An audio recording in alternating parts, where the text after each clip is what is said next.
So if you've gone and purchased one of the brand new MacBook Neos or somebody got it for you, you should really think about grabbing yourself one of these.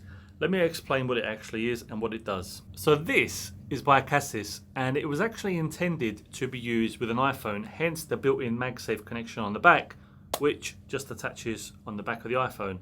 Now originally I was using this to connect to my iPhone, then I could record content onto it.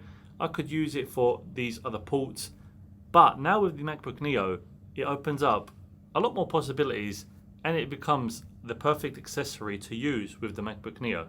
So with the MacBook Neo being released, it is technically a budget device, a very capable budget device, but still in that budget device kind of framework. Now, we don't get Thunderbolt ports on the side, we actually get a USB-C 3 port and a USB-C 2 port. The USB-C 3 port being capable of them 10 gigabit per second speeds, which is perfect for this device because this device also utilizes them 10 gigabit speeds, so they work very well together. It's kind of redundant to purchase something that's capable of higher speeds if you're going to be using it with the MacBook Neo, because the MacBook Neo physically can't take advantage of them speeds. So what this is kind of a hub with a little secret in there as well. So let me talk you through the ports first and then I'll tell you about the secret. First we get USB-A port on the side that's also capable of 10 gigabit connections. Then we've got a HDMI full-size port, so you can use that to connect an external monitor to the actual MacBook Neo if you don't have a USB-C cable to connect your monitor.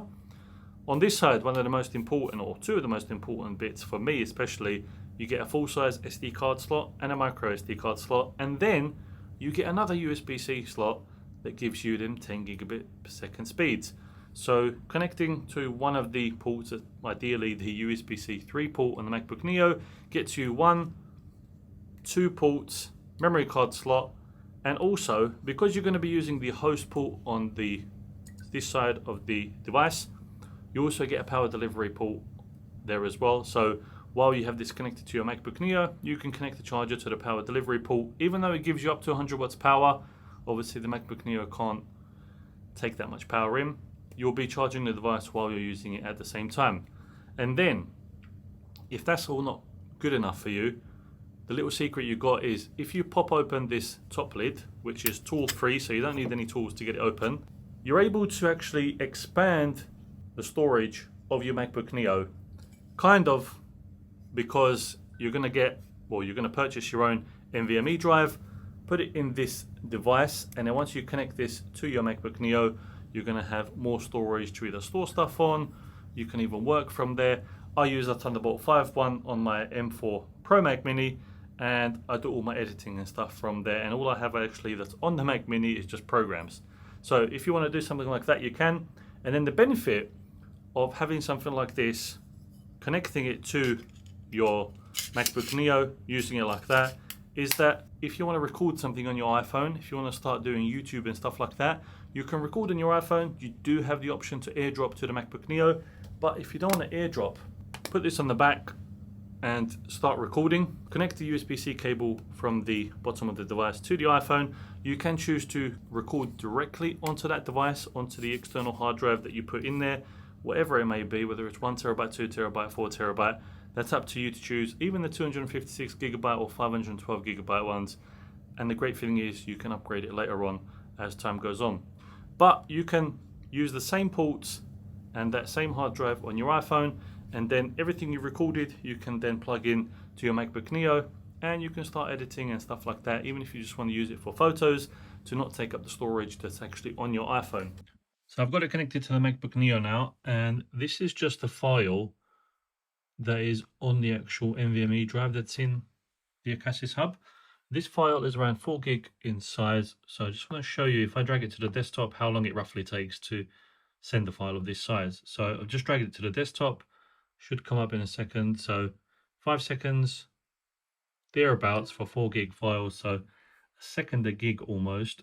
And then if we go to, not that, if we go to Blackmagic disk speed test, I can select the actual external hard drive, which is this one, and we can do a speed test to show you. So around 1,000 on the right, or just under 1,915 on the right, and on the read around 880. So let's give it one more go just to see if it changes. So the write is around 900, slightly higher, 920, and then the read is around 886. So thing is, this is obviously not Thunderbolt speeds. Perfectly fine if you want to edit from that. You should have no issues with them speeds, and transferring stuff over from the MacBook Neo to the NVMe shouldn't take too long either. Then you also got the memory card or SD card slot, as you want to call it. Just plug it in and it should pop up there, unentitled, and then you can start reading stuff, transferring stuff from the SD card onto your MacBook Neo. Makes things super easy. I really think this is going to be one that MacBook Neo users are going to like, because it is a small form factor, so it's easy to just slip in a MacBook or a MacBook carrying case and take it with you, and then you have the extra ports if you need them, extra storage if you need it, and it just does everything for a little bit of price. So let me know if you want to grab one of these. Like I said, I'll leave links in the description box below, as well as any discount codes I may find, because getting things cheaper is always more fun than paying full price. So if you did like this video, remember to subscribe to the channel if you haven't yet. Like the video, share it with friends and family who might be interested in something like this, and watch out for more MacBook Neo videos, because I've been using it for now over 2 days, and I've got my full review coming out very soon. So if you've got any questions about the MacBook Neo, let me know in the comments box below, and I'll be sure to answer it in the full review. Thank you for watching, appreciate your support, catch you on the next one.